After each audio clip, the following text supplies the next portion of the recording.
अध्याय तिसऱ्या अध्यायामध्ये श्रीकृष्ण मलमासाला पुरुषोत्तम मास नाम देतो व सर्व मासात त्याला श्रेष्ठता देतो.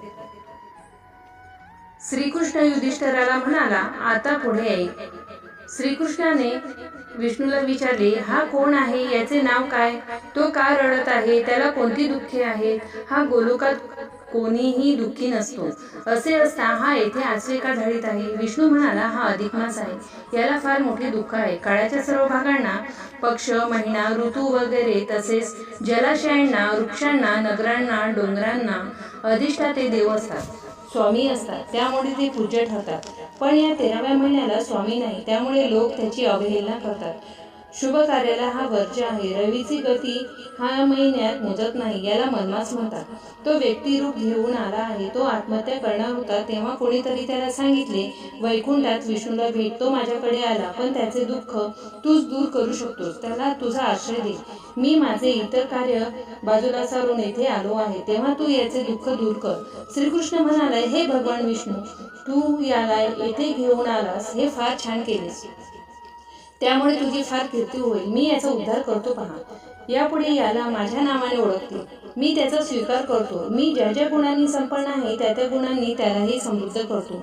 या महिन्याचा स्वामी मीच, त्यामुळे सर्व महिन्यात हा श्रेष्ठ ठरेल. त्याला माझे पुरुषोत्तम हे नाव मी देतो.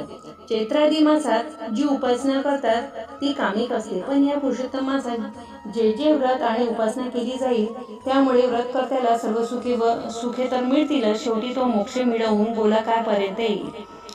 चातुर्मासात व अन्य महिन्यात जे यज्ञ वगैरे केले जातात यामुळे मिळालेल्या पुण्याने स्वर्ग मिळाला तरी लोक पुन्हा जगात जन्मास येतात.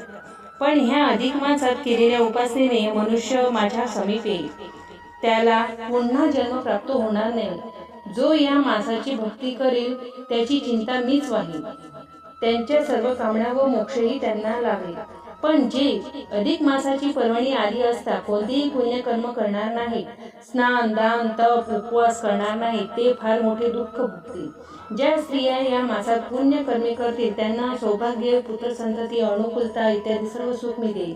म्हणून मी असा नियम करतो की या मासात यथाशक्ती पूजा, जप, दाने इत्यादी पूर्ण कर्मे करावीत. आजपासून हा मास परमपवित्र मानला जाईल. म्हणून ह्याला आता वैकुंठात परत घेऊन जा. हे ऐकून विष्णू मलमासासह वैकुंठात परत गेला. श्रीकृष्ण पुढे म्हणाला, हे धर्मराजा, तुम्हाला अनेक दुःख येतात, त्याचे कारण मी जाणतो. तुम्ही वनात आल्यापासून 2दा-3दा अधिक मास येऊन गेला, पण पूजा, दान वगैरे काहीच कार्य तुम्ही केले नाही. तुम्हाला कौरवाचे भय वाटत होते, भीष्म व द्रोण यांचे भय वाटत होते. अर्जुन इंद्रलोकात गेल्याने त्याच्या वियोगाने तुमचे मन बेचैन होते, यामुळे कदाचित तुम्हाला अधिक मास येऊन गेला आहे, हे कळलेच नाही. आता याला इलाज नाही. याच्या पुढे काय करायचे ते मी सांगणार आहे. आणखी एक पुरातन गोष्ट मी तुम्हाला सांगतो, ते ऐका. नारायण नारदाला अशी कथा सांगत होता. अधिक मास महात्म्य अध्याय 3 समाप्त.